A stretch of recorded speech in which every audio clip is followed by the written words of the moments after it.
सुप्रभात। मैं जगेंद्र राणा। ज्ञान और कर्म दोनों एक दूसरे से पृथक हैं। यह हमारी आज की आध्यात्मिक चर्चा का विषय।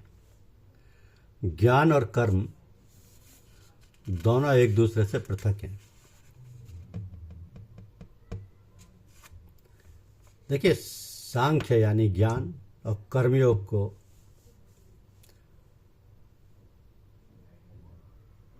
मनुष्य पृथक पृथक कहते हैं। तो ज्ञान और कर्म दोनों एक दूसरे से पृथक हैं, लेकिन कुछ विद्वान इनको एक ही मानते हैं।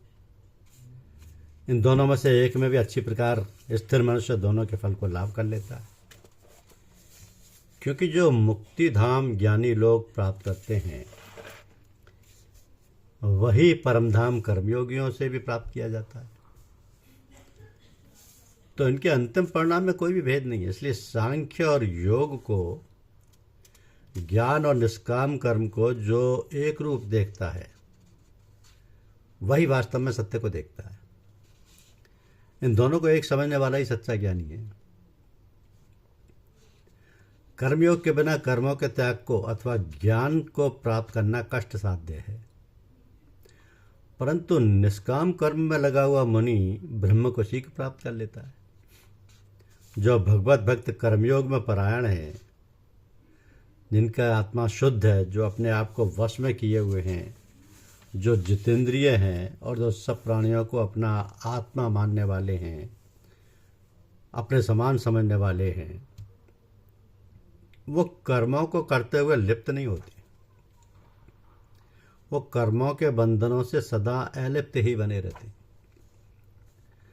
तो ऐसा उत्तम मनुष्य भक्ति भाव में रमण करने वाला, कर्मयोग से युक्त, तत्वदर्शी, देखते, सुनते, छूते, सूंघते, खाते, चलते, सोते, सांस लेते, बोलते, छोड़ते, लेते, आंखें खोलते और मीचते हुए भी इंद्रियों के विषयों में काम कर रही हैं, ऐसे धारण करता हुआ यह माने कि मैं कुछ भी नहीं कर रहा हूं। राग द्वेष रहित, निष्काम भाव युक्त तत्वज्ञानी मनुष्य सब कर्मों को सृष्टि नियम के अंतर्गत समझे। ऐसे कर्मों में ईश्वर का विधान काम करता हुआ माने और स्वयं निष्काम रहकर एक यंत्र की भांति शुभ कर्म करता चला जाए। तो विहित कर्मों में और ईश्वरीय नियम में पाप की कल्पना ना करे और दोष की दृष्टि ना रखे। तो सब सहज कर्मों को करना तथा कर्तव्य कर्म में रत रहना ही शुभ जाने। तो जो शुद्ध विचारित मनुष्य कर्मों को ब्रह्म में समर्पण करके और उनके फलों की इच्छा को त्याग कर करता है, वो पाप से निर्लेप रहता है।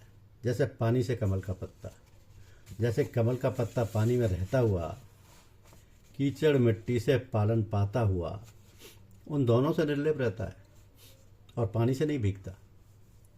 तो सरोवर में चाहे कितना ही जल बढ़ता चला जाए, वो उसके ऊपर हिलता हुआ निर्लेप ही बना रहता है।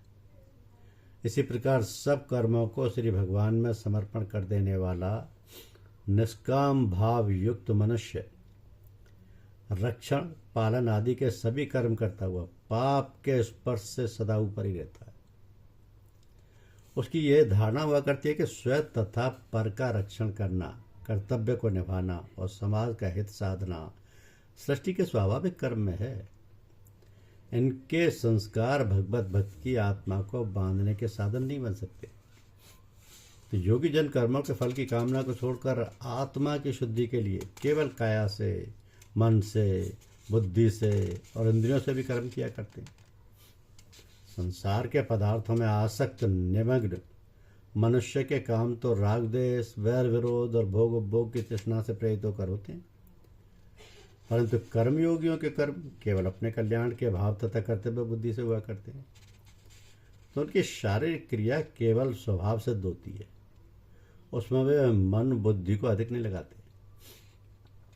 जो योगी लोग विचार, विवेक, आत्मचिंतन और जनता के कल्याण कामना किया करते हैं, उनके कर्म मानस तथा बुद्धिजन्य होते हैं। तो जो योगी समबुद्धि होते हैं, कर्म योग में तत्पर रहते हैं और ब्राह्मी स्थिति में स्थिर हो जाते हैं, उनके इंद्रियों के कर्म ऐसे ही स्वाभाविक होते हैं जैसे सोए मनुष्य के शरीर के भीतर रात दिन निरंतर अनगिनत कर्म होते रहते हैं। तो समता योगवान कर्मों के फलों को त्याग कर निष्काम भावना से कर्म करता हुआ सदा रहने वाली परम शांति को पाता है। कर्मयोग रहित अस्थिर चित्त मनुष्य कामना के कारण कर्मफल में आसक्त होने पर बहुत बंधन में पड़ जाता है। सर्व कर्म ईश्वर अर्पण न करने वाला कर्म फल की कामना व राग द्वेष से कर्म करके दोषों के दुष्ट संस्कारों से कर्म बंधन में फंस जाता है। अब आत्म संयमी देहधारी मन से सब कर्मों को परमेश्वर की शरण में समर्पण करके कामना से न कुछ करता हुआ न ही किसी से कराता हुआ नवद्वार वाले नगर में यानी शरीर में सुख से रहता है। मुखादि के छिद्र ही देह रूप नगर के नवद्वार हैं। तो निष्काम कर्म करता जनकामना और अहंकार से रहित होकर इस पुर में बड़े सुख से निवास करता है। परमात्मा तो सर्वसमर्थ है, उसका ये विश्व किसी अलौकिक नियम या मर्यादा में बंधा हुआ है, नियम या मर्यादा में बंधा हुआ है। उसी नियत नियम को स्वभाव, नियत, सृष्टि कर्म और ईश्वरीय नियम आदि नामों से पुकारा करता हूँ।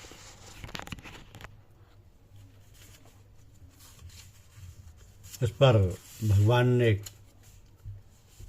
ये कहा भी है कि जगत का प्रभु कर्तापन नहीं रचता है और ना ही कर्मों को ही रचता है और ना कर्म के फलों के संयोग को रचता है। ये सब स्वभाव करता रहता है। क्रिया का करना आत्मा की अपनी स्वतंत्र इच्छा की प्रवृत्ति है। उसी स्वतंत्र इच्छा से या स्वाभाविक इच्छा से कर्म किए जाते हैं। यदि प्रत्येक देहधारी में अपनी स्वतंत्र इच्छा ना हो और उसमें कर्तापन भगवान उत्पन्न कर दे, कर्म भी ईश्वर उसमें रच दे, अथवा बिना कुछ कर्म किए इष्टानिष्ट कर्म फलों का संयोग भी जोड़ दे, तो जहाँ उत्तरदायित्व ईश्वर का ही हुआ वहाँ स्वतंत्र इच्छा रहित आत्मा भी काष्ठ पत्र के सदृश अचेतन ही सिद्ध हो जाता है। तो आत्मा के मानने में फिर कोई भी सुंदरता नहीं रहती और ना ही ये विचार युक्ति प्रतीत होता है।